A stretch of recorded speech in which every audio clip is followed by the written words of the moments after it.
Hi everyone, this is Sudhir Menon, Corporate Trainer. Once again, welcome to the Inspirational Story Box. ഇന്ന് വള്ളൂരാടിൻ്റെ സ്വന്തം മയിൽ വാഹനം എന്ന ബസ്സിൻ്റെ ചരിത്രം ഒന്ന് കേട്ടാലോ. നമ്മൾ പാലക്കാട് വളർന്നവർക്ക് എങ്ങനെ മറക്കാൻ പറ്റും മയിൽ വാഹനത്തെ? മയിൽ വാഹനം, ആ പേര് കേൾക്കുമ്പോൾ തന്നെ ഒരു പ്രത്യേക ഫീലല്ലേ. മയിൽ പോയിട്ട് ഒരു മയിൽപ്പീലി പോലും വരാതിരുന്ന നന്ദിയോട് എന്ന ഗ്രാമത്തിലായിരുന്നു എൻ്റെ ജീവിതം ആരംഭിച്ചത്. അവിടേക്ക് ആകെ 5-6 ബസ്സുകൾ മാത്രമേ 1970 കാലഘട്ടങ്ങളിൽ ഉണ്ടായിരുന്നുള്ളൂ എന്നാണ് എൻ്റെ അമ്മ പറഞ്ഞ് അറിവ്. ABT, TBT, SKMS, പുഷ്പമാല, കണ്ടാത്ത്, പിന്നെ മയിൽ വാഹനം. മീനാക്ഷിപുരത്ത് നിന്ന് ആരംഭിച്ച് പാലക്കാട് വരെയും പിന്നീട് അവിടെ നിന്ന് ഗുരുവായൂരിലേക്ക് 2 ട്രിപ്പ് അടിച്ച ശേഷം ലാസ്റ്റ് പാലക്കാട് നിന്ന് മീനാക്ഷിപുരത്ത് ട്രിപ്പ് അവസാനിപ്പിക്കുന്നതായിരുന്നു മയിൽ വാഹനത്തിൻ്റെ പെർമിറ്റ്. 90കളുടെ അവസാന കാലഘട്ടങ്ങളിലൊക്കെ പ്രൈവറ്റ് ബസ് സമരം പൊളിയാറാകുമ്പോൾ പത്രത്തിൽ ഒരു വാർത്ത വരും. പാലക്കാട് മയിൽ വാഹന ഗ്രൂപ്പിൻ്റെ വണ്ടികൾ ഓടിത്തുടങ്ങി. അതെ, ഒരു ബസ് സമരത്തെ വരെ നിയന്ത്രിക്കാൻ കഴിവുള്ളവരായിരുന്നു മയിൽ വാഹന ഗ്രൂപ്പ്. ഇനി മയിൽ വാഹനത്തിൻ്റെ കഥ പറയാം. സാക്ഷാൽ വേൽമുരുകൻ്റെ മയിൽ വാഹനത്തിൻ്റെ അല്ല, പാലക്കാടിൻ്റെ സ്വന്തം ചെമ്മരിക്കാട്ട് അച്ചായന്മാരുടെ മയിൽ വാഹനത്തിൻ്റെ കഥ. പണ്ട് 1930കളുടെ ആരംഭകാലം. അന്ന് കേരളം എന്ന് പറയുന്ന സംഭവമേ ഇല്ല. തിരുവിതാംകൂർ, കൊച്ചി, കോഴിക്കോട്, അങ്ങനെ നാട്ടുരാജ്യങ്ങൾ മാത്രമുണ്ടായിരുന്ന സമയം. പക്ഷെ ഒരു വശത്ത് ബ്രിട്ടീഷുകാർ നല്ല കട്ടക്ക് നിന്ന് നമ്മുടെ നാട്ടിൽ നിന്ന് അടിച്ചു മാറ്റാൻ പറ്റുന്നതൊക്കെ കടത്തിക്കൊണ്ടു പോകുന്നുമുണ്ട്. അവരെ ഓടിക്കാൻ ഒരു ഭാഗത്ത് സ്വാതന്ത്ര്യ സമരം നടക്കുന്നു.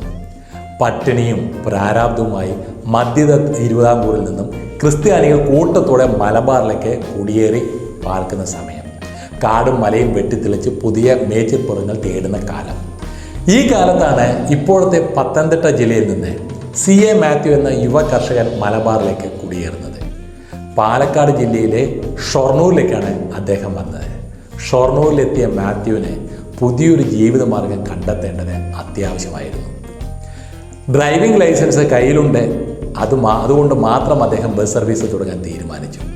നാട്ടിലെ പ്രമാണിയും മാത്യുവിൻ്റെ സുഹൃത്തുമായ മന്നത്ത് ഗോവിന്ദൻ നായർ കുടിയേറ്റ കർഷകൻ്റെ പുതിയ സംരംഭത്തിന് സാമ്പത്തികമായും അല്ലാതെയുമുള്ള പരിപൂർണ പിന്തുണ നൽകി. ക്രിസ്ത്യാനിയായ മാത്യുവിൻ്റെ ബസ്സിന് മയിൽ വാഹനം എന്ന പേര് നിർദ്ദേശിച്ച് തന്നെ മന്നത്ത് ഗോവിന്ദൻ നായരായിരുന്നു. അതിനും ഒരു കാരണമുണ്ടായിരുന്നു. ആ കാലത്ത് ബസ് സർവീസ് വളരെ അപൂർവം മാത്രം. KSRTCയുടെ ആദ്യ രൂപമായ തിരുവിതാംകൂർ ട്രാൻസ്പോർട്ട് പോലും അന്ന് ജന്മമെടുത്തിട്ടില്ല എന്ന് ഓർക്കുക.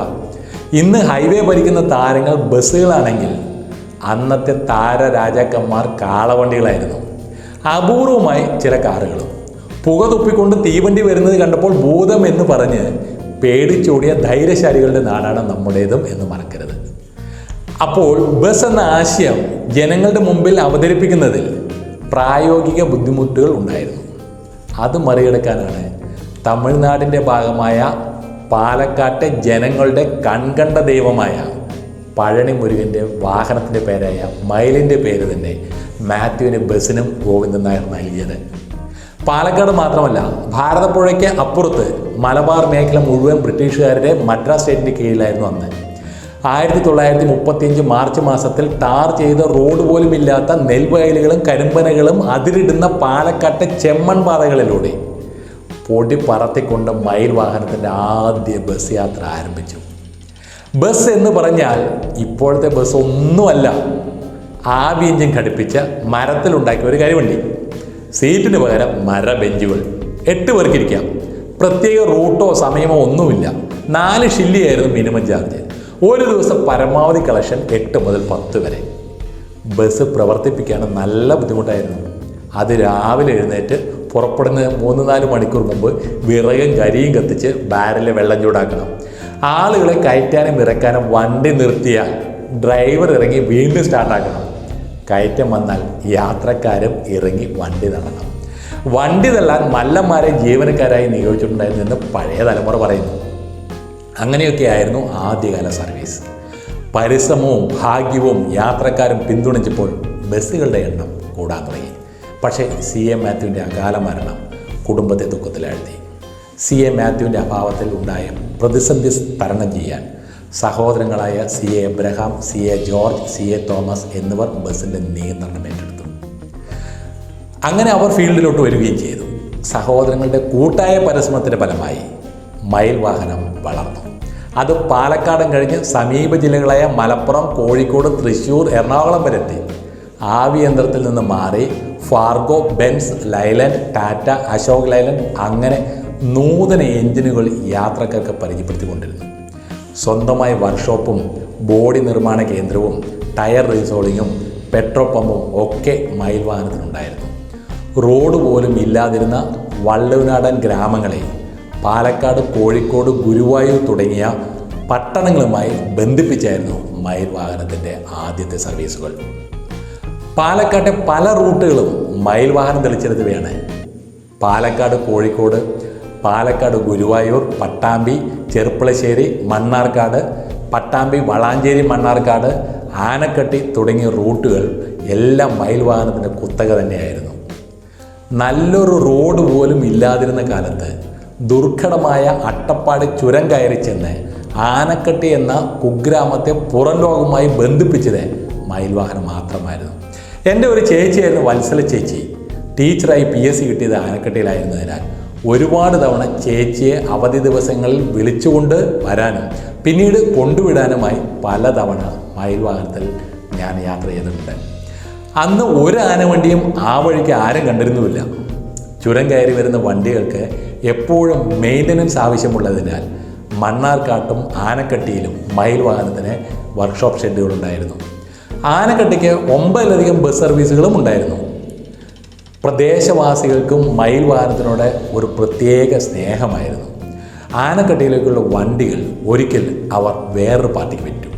എന്നാൽ അവരുടെ സർവീസിൽ തൃപ്തരല്ലായിരുന്ന നാട്ടുകാർ അധികാരികൾക്ക് പരാതി നൽകുകയും അധികാരികളുടെ അഭ്യർത്ഥന മാനിച്ച് വിറ്റ വണ്ടികൾ മയിൽ വാഹനം തന്നെ തിരിച്ചെടുത്ത് സർവീസ് നടത്തുകയും ചെയ്തു എന്നൊരു കഥയുമുണ്ട്. അത്രയും നല്ല സർവീസായിരിക്കും മയിൽ വാഹനത്തിൻ്റേത്.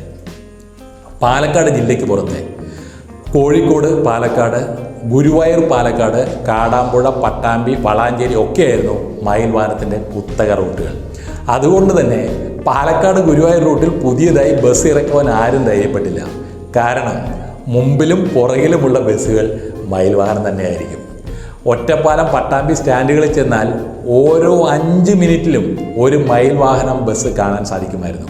അത്രയ്ക്കായിരുന്നു മയിൽ വാഹനത്തിൻ്റെ വണ്ടികൾ. മയിൽ വാഹനം ഇല്ലാത്ത പട്ടാമ്പി സ്റ്റാൻഡ് പോലെ എന്നൊരു ചൊല്ലുപോലും വള്ളുവനാട്ടിൽ പ്രചാരത്തിലുണ്ടായിരുന്നു. കോഴിക്കോട് റൂട്ടിലും മയിൽ വാഹനം ഉണ്ടാക്കിയ ചരിത്രം തിരുത്താൻ ഇന്നേ വരെ ആർക്കും സാധിച്ചിട്ടില്ല. ഒരേ സമയം മണ്ണാർക്കാട് വഴിയും ചെർപ്പളശ്ശേരി വഴിയും പട്ടാമ്പി, വളാഞ്ചേരി വഴിയും കോഴിക്കോട്ടേക്ക് പെർമിറ്റ് ഉണ്ടാക്കി ബസ് ഓടിക്കാൻ ഇതുവരെ മയിൽ വാഹനത്തിനല്ലാതെ വേറെ ആർക്കും, എന്തിന് KSRTCക്ക് പോലും കഴിഞ്ഞിട്ടില്ല എന്ന് മനസ്സിലാക്കുക. ഞാൻ SLC കഴിഞ്ഞ് പട്ടാളത്തിൽ ചേരാൻ റിക്രൂട്ട്മെൻറ്റിന് പങ്കെടുക്കാൻ വേണ്ടി ഒരുപാട് തവണ കോഴിക്കോട് വെസ്റ്റ് ഹില്ലിലോട്ട് പാലക്കാട് സ്റ്റാൻഡിൽ നിന്ന് പോയിട്ടുള്ളതും മയിൽ വാഹനത്തിൽ തന്നെയായിരുന്നു. അതും 2 വഴിയിൽ കൂടിയും, മണ്ണാർക്കാട് വഴിയും ചെർപ്പളശ്ശേരി വഴിയും. എൻ്റെ ക്ലാസ്സിൽ പഠിച്ച നാസർ എന്ന സുഹൃത്ത് ഷൊർണൂർ, പാലക്കാട് മയിൽ വാഹനത്തിൽ ദീർഘകാലം കണ്ടക്ടറായിരുന്നു. വർഷങ്ങൾക്ക് മുമ്പ് ഷൊർണൂരിൽ നിന്നും പാലക്കാട്ടേക്ക് ഉള്ള ലാസ്റ്റ് ട്രിപ്പിൽ ഉണ്ടായ ഒരു അപകടത്തിൽ എൻ്റെ പ്രിയപ്പെട്ട സുഹൃത്ത് ഞങ്ങളെ വിട്ടുപോവുകയും ചെയ്തു. ഈ അവസരത്തിൽ എൻ്റെ കൂട്ടുകാരൻ നാസറിൻ്റെ ആത്മാവിന് വേണ്ടി പ്രാർത്ഥിക്കുകയും ചെയ്യുന്നു. പ്രതാപകാലത്ത് കോഴിക്കോട് മൊഫ്യൂസ് സ്റ്റാൻഡിൻ്റെ കിഴക്ക് വശത്ത് ഏറ്റവും കൂടുതലുണ്ടായിരുന്നത് മയിൽ വാഹനം ബസ്സുകൾ തന്നെയായിരുന്നു. 25ലധികം ബസ്സുകൾ പാലക്കാട് കോഴിക്കോട് റൂട്ടിൽ മയിൽ വാഹനത്തിന് അന്നുണ്ടായിരുന്നു. ഒരുപക്ഷെ കോഴിക്കോട് പാളയം സ്റ്റാൻഡിൽ നിന്നും മൊഫ്യൂസ് സ്റ്റാൻഡിൽ നിന്നും പാലക്കാട്ടിലേക്ക് സർവീസ് നടത്താൻ അവസരം കിട്ടിയ ഇപ്പോഴും ഉള്ള ഓപ്പറേറ്റർ മയിൽ വാഹനം മാത്രമായിരിക്കും. കോഴിക്കോടിന് പുറമെ എടത്തനാട്ടുകര തൃശ്ശൂർ, എടത്തനാട്ടുകര ഗുരുവായൂർ, വഴിക്കടവ് തൃശ്ശൂർ, താമരശ്ശേരി പാലക്കാട്, ഗുരുവായൂർ തൃശ്ശൂർ, കോഴിക്കോട് പാലക്കാട്, ഗുരുവായൂർ എറണാകുളം, തൃശ്ശൂർ എറണാകുളം, മണ്ണാർക്കാട് എരുമേലി, ഷൊർണൂർ കരുവാരക്കുണ്ട് തുടങ്ങി വരുന്ന പാലക്കാടിന് പുറത്തുള്ള മറ്റ് പ്രധാനപ്പെട്ട റൂട്ടുകൾ. പാലക്കാട് നിന്നും ആലത്തൂർ വഴി തൃശ്ശൂർ റൂട്ടിൽ ഇതുവരെയും മയിൽ വാഹനം കൈവച്ചിട്ടില്ല എന്നത് ഒരു പ്രത്യേകതയാണ്. വർഷങ്ങൾക്ക് ശേഷം മയിൽ വാഹനം 2 സെക്ഷനായി. ബസ്സുകൾ നീലയും പച്ചയും കളറിലും ചുവപ്പും ക്രീമും കളറിലുമായി മാറി. 2 സെക്ഷന് കൂടി 180ലധികം ബസ്സുകളുണ്ടായിരുന്നു. ബസ് സർവീസിലെ സർവീസ് എന്ന വാക്ക് പേരിൽ മാത്രം ഒതുക്കിയിരുന്നില്ല മയിൽ വാഹനം. ഉൾപ്രദേശങ്ങൾക്ക് ലാഭനഷ്ടങ്ങൾ നോക്കാതെയുള്ള പെർമിറ്റുകൾ ജനങ്ങളുടെ ഇടയിൽ മയിൽ വാഹനത്തിന് വൻ സ്വീകാര്യത നൽകി. ഉൾഗ്രാമങ്ങളിലേക്കുള്ള ബസ്സുകൾ ബ്രേക്ക് ഡൗൺ ആവുകയോ അപകടത്തിൽപ്പെടുകയോ ചെയ്ത് ട്രിപ്പ് മുടങ്ങുന്ന അവസ്ഥ വന്നാൽ ഉടൻ സ്പെയർ ബസ് വന്ന് സർവീസ് നടത്തുമായിരുന്നു. നിരവധി ബസ്സുകളുള്ള ഒരു ഫ്ലീറ്റ് ഓണറായിരുന്നു മയിൽ വാഹനം. ലാളിത്യമാണ് മയിൽ വാഹന ബസ്സുകളുടെ മറ്റൊരു പ്രത്യേകത. വർണ്ണങ്ങൾ വാരി വിതറിയ പെയിൻറ്റിങ്ങോ കളർ ലൈറ്റുകളോ ഒന്നുമില്ല. യാത്രക്കാരന് അത്യാവശ്യപ്പെട്ട സൗകര്യങ്ങൾ മാത്രമേ ബസ്സിലുണ്ടാവൂ. സ്വന്തം ബോഡി നിർമ്മാണം നിർത്തിയതിൽ പിന്നെ തമിഴ്നാട്ടിലെ കരൂർ, പാലക്കാട്ടെ ലോക്കൽ ബോഡി നിർമ്മാതാക്കൾ, ഷില്ലിബീർ തുടങ്ങിയവരുടെ അടുത്ത് നിന്നാണ് പിന്നീട് ബോഡി ചെയ്തിരുന്നത്. സെക്കൻഡ് ഹാൻഡ് ബസ്സുകൾ വാങ്ങുന്ന പതിവ് മയിൽ വാഹനത്തിന് ഇല്ല. പുതിയ ബസ്സുകൾ വാങ്ങി 10-15 കൊല്ലം ഉപയോഗിച്ച ശേഷം വിൽക്കുകയാണ് അവരുടെ പതിവ്. സാധാരണ പോലെ മിനി ബസ്സുകൾ, കട്ട് ചേസുകൾ ഉപയോഗിക്കുന്ന പതിവും വളരെ കുറച്ച് മാത്രം. പണ്ട് ആനക്കട്ടി പെർമിറ്റുകളിൽ മാത്രമാണ് കട്ട് ചേസ് ബസ് ഉപയോഗിച്ചിരുന്നത്. ആഡംബരങ്ങളോ ആകർഷങ്ങളോ ഒന്നുമില്ലെങ്കിലും മുടക്കം കൂടാതെയുള്ള സർവീസ്, ജീവനക്കാരുടെ കൃത്യമായ പെരുമാറ്റം, സമയകൃത്യത തുടങ്ങിയവ കാരണം യാത്രക്കാർക്ക് എന്നും പ്രിയപ്പെട്ടതായിരുന്നു മയിൽ വാഹനം. ഒറ്റപ്പെട്ട പ്രദേശങ്ങളിലേക്കുള്ള സൂപ്പർ ക്ലാസ് വണ്ടികളിൽ വിദ്യാർത്ഥികൾക്ക് അന്നും കൺസെഷൻ കൊടുത്തിരുന്നു. ഇടയ്ക്ക് പേരൊന്ന് മാറ്റാൻ മയിൽ വാഹനം ശ്രമിച്ചിരുന്നു. ചെമ്മരിക്കാട്ട് മോട്ടോർ സർവീസ് എന്നതിൻ്റെ ചുരുക്കപ്പേരായ CMS എന്നായിരുന്നു അത്. പക്ഷേ അധികം വൈകാതെ മയിൽ വാഹനം എന്ന പേരിലേക്ക് തന്നെ അവർ തിരിച്ചു വന്നു. പല സിനിമകളിലും മയിൽ വാഹന ബസ്സുകൾ അഭിനയിച്ചിട്ടുണ്ട്. ഗ്രാമങ്ങളുടെ പശ്ചാത്തലത്തിലുള്ള സിനിമകളാണ് അവയിൽ കൂടുതലും. പാലക്കാട് ടൗൺ സ്റ്റാൻഡിൽ പോയാലും സ്റ്റേഡിയം സ്റ്റാൻഡിൽ പോയാലും മുനിസിപ്പൽ സ്റ്റാൻഡിൽ പോയാലും മയിൽ വാഹനം കാണാൻ കഴിയും. കാരണം ഓർഡിനറി മുതൽ limited stop fast passenger, limited stop fast passenger, super fast വരെയുള്ള വണ്ടികൾ മയിൽ വാഹനത്തിന് ഉണ്ടായിരുന്നു. 5000 ആളുകൾക്ക് വരെ ജീവനോപാധിയായിരുന്ന തൊഴിലുടമയായിരുന്നു മയിൽ വാഹന കമ്പനി. സർക്കാർ ജോലിയേക്കാൾ വിശ്വാസവുമായിരുന്നു തൊഴിലാളികൾക്ക്. KSRTCയിൽ പോലെ ചെക്കിംഗ് ഇൻസ്പെക്ടർമാർ ബസ്സുകളിൽ ഉണ്ടായിരുന്നു. 85 കൊല്ലം കഴിഞ്ഞു. ഇനി ഒരു പുത്തൻ വണ്ടി ഇറക്കി കാലാവധി തീരുന്നവരെ ഓടിച്ചാൽ 1 ശതാബ്ദം, അതായത് 100 കൊല്ലം പൂർത്തിയാകും. പക്ഷെ കാലത്തിൻ്റെ മാറ്റങ്ങൾ മയിൽ വാഹന കമ്പനിയെയും ബാധിച്ചു കഴിഞ്ഞു. ഉയർന്ന പ്രവർത്തന ചെലവും സർക്കാരിൻ്റെ നയങ്ങളും KSRTCയുടെ കടന്നുകയറ്റവും തൊഴിലാളി സമരങ്ങളും കമ്പനി നന്നായി ബാധിച്ചു.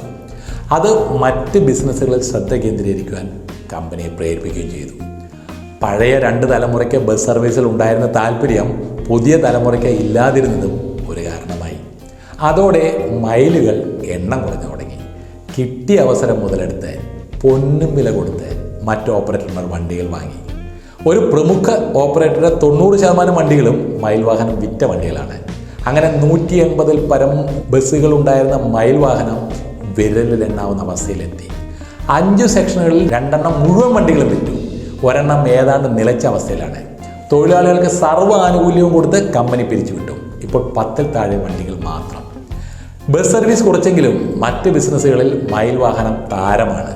കൃഷി ആവശ്യത്തിനുള്ള വിവിധതരം ഉപകരണങ്ങൾ, ഗാർഹിക ആവശ്യത്തിനുള്ള ഇരുമ്പ് ചട്ടികൾ, പാത്രങ്ങൾ മുതലായവ നിർമ്മിക്കുന്ന കേരളത്തിലെ അറിയപ്പെടുന്ന ബ്രാൻഡ് മയൂര മയിൽ വാഹന ഗ്രൂപ്പിൻ്റേതാണ്. പെട്രോൾ പമ്പ്, എസ്റ്റേറ്റുകൾ, കൺവെൻഷൻ സെൻറ്റർ തുടങ്ങി വേറെയും ബിസിനസ്സുകളുണ്ട്. വള്ളുവനാട്ടിലെ കഴിഞ്ഞ 2 തലമുറയിൽപ്പെട്ടവർ മയിൽ വാഹനം ബസ് ഒരിക്കലെങ്കിലും ഉപയോഗിക്കാത്തവർ അപൂർവമായിരിക്കും. വള്ളുവനാടിന് മാത്രമല്ല, മലബാറിന്, പ്രത്യേകിച്ച് പാലക്കാട്, മലപ്പുറം, കോഴിക്കോട്, തൃശ്ശൂർ ജില്ലക്കാർക്ക് പറയാനുണ്ടാകും മയിൽ വാഹനത്തിൻ്റെ വീരകഥകൾ. മയിൽ വാഹനത്തിലെ തൊഴിലാളി സമരം നടന്നപ്പോൾ ഒറ്റപ്പാലവും പട്ടാമ്പിയും നിശ്ചലമായതും, സമരകാലത്ത് പറമ്പിൽ മയിൽ വാഹന ബസ്സുകൾ എല്ലാം ഒരുമിച്ച് നിർത്തിയിട്ടപ്പോൾ മലബാറിലെ ഒരു KSRTC ഡിപ്പോയിൽ പോലും കാണാത്തത്ര വണ്ടികൾ കണ്ട് നാട്ടുകാർ അമ്പരന്നതുമൊക്കെ അതിൽ ചിലത് മാത്രം. നിലവിൽ കേരളത്തിലെ ഏറ്റവും പഴക്കം ചെന്ന ഓപ്പറേറ്റർ മയിൽ വാഹനമാണ്. ഒറ്റപ്പാലം RT ഓഫീസിൽ ചെന്നാൽ നിങ്ങൾക്ക് കാണാം തെക്കേ മലബാറിൻ്റെ പൊതുഗതാഗതത്തെ നിയന്ത്രിച്ച മയിൽ വാഹനത്തിൻ്റെ സ്ഥാപകരായ CA Mathew, CA George, CA Thomas, CA Abraham എന്നിവരുടെ ഫോട്ടോയും മയിൽ വാഹനത്തിന് ഒരു ലഘുചരിത്രവും നൽകി ആദരിച്ചിരിക്കുന്നത്. ഇനി ഒരു തിരിച്ചുവരവുണ്ടാവോ എന്ന് ചോദിക്കുന്നവരോട്, ഇപ്പോൾ കയ്യിലുള്ള പെർമിറ്റുകളിൽ വണ്ടി ഇറക്കുകയാണെങ്കിൽ മലബാറിലെ ഏറ്റവും വലിയ ഓപ്പറേറ്റർ മയിൽ വാഹനമാകും. അത് ചെയ്യാനുള്ള ശേഷിയും അവർക്കുണ്ട്.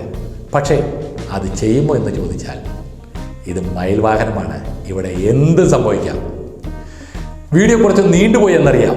എന്നാലും 8 പതിറ്റാണ്ടിലധികമുള്ള കഥകൾ പറയുമ്പോൾ ഇങ്ങനെയല്ലേ വരൂ. എല്ലാ കാര്യങ്ങളും ഉൾക്കൊള്ളിക്കാൻ സാധിച്ചിട്ടില്ല എന്നതും ഓർമ്മിക്കുക. ഈ വീഡിയോ കണ്ടതിന് നന്ദി. വീണ്ടും അടുത്തൊരു വീഡിയോയുമായി വരുന്നവരെ this is Sudheer Menon signing off.